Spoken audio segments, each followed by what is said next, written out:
Congratulations! You've reached the final part of the Unit 1 Pathophysiology practice questions.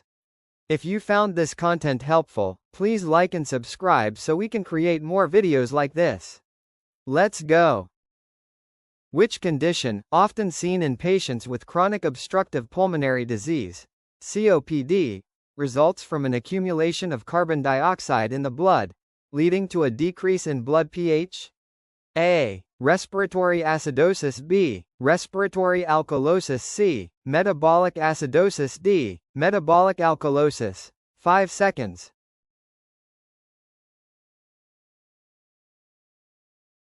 Correct answer. A. Respiratory acidosis. COPD is a common cause of respiratory acidosis due to impaired ventilation and CO2 retention.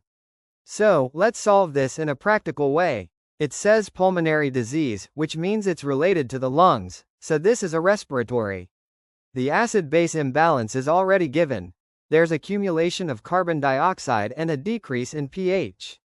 Just to check, in respiratory problems, the acid-base pattern follows opposite direction. Here, the carbon dioxide is high and pH is low. Low pH indicates that it's acidosis. Therefore, the answer is respiratory acidosis.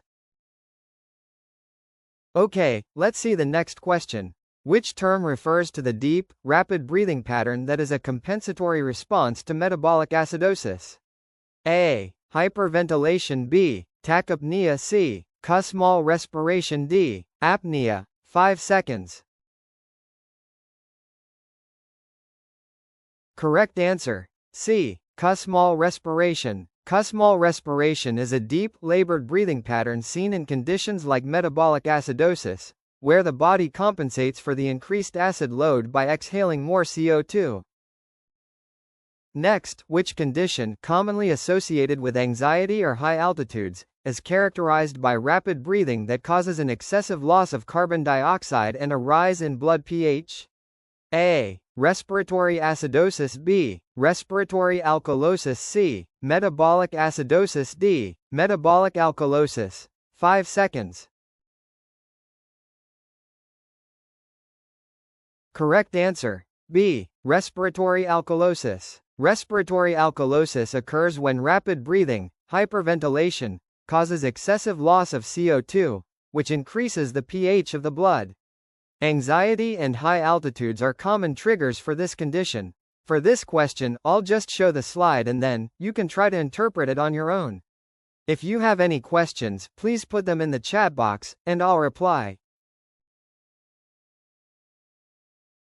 Which statement accurately explains the differences between metabolic acidosis and respiratory acidosis?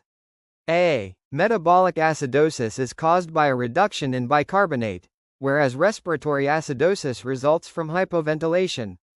B. Both metabolic and respiratory acidosis occur as a result of hyperventilation.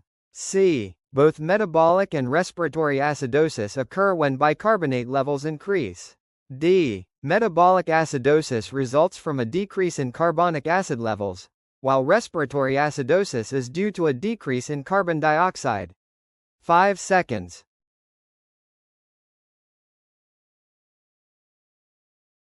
Correct answer. A. Metabolic acidosis is caused by a reduction in bicarbonate, whereas respiratory acidosis results from hypoventilation. If you already know the answer to this question, that's awesome. But if not, let's try to solve it in a practical way. The question asks, which options describe metabolic acidosis and respiratory acidosis? Here's the practical approach we learned in the previous slides. Metabolic problems. Acids and bases move in the same direction. Respiratory problems. Acids and bases move in opposite directions. Let's start with metabolic acidosis.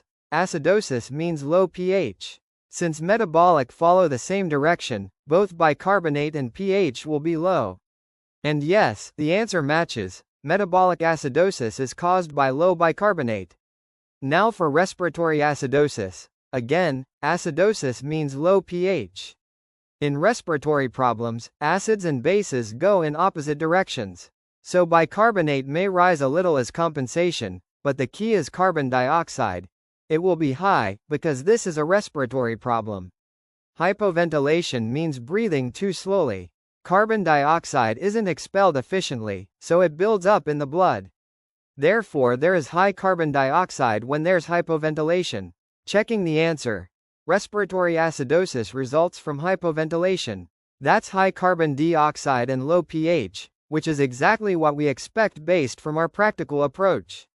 So, the point here is, if you use this practical approach for acid-base problems, you don't always need to memorize all the numbers.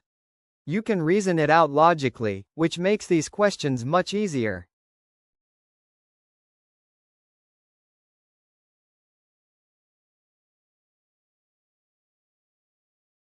Okay, next question, for you. Hyponatremia can cause hypoosmolality, leading to the movement of water between cells. What is the likely result of this movement? A. An increase in extracellular solutes, leading to cell swelling. B. Equal distribution of solutes between extracellular and intracellular compartments. C. A decrease in extracellular solutes, resulting in cell swelling.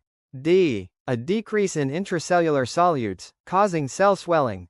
5 seconds.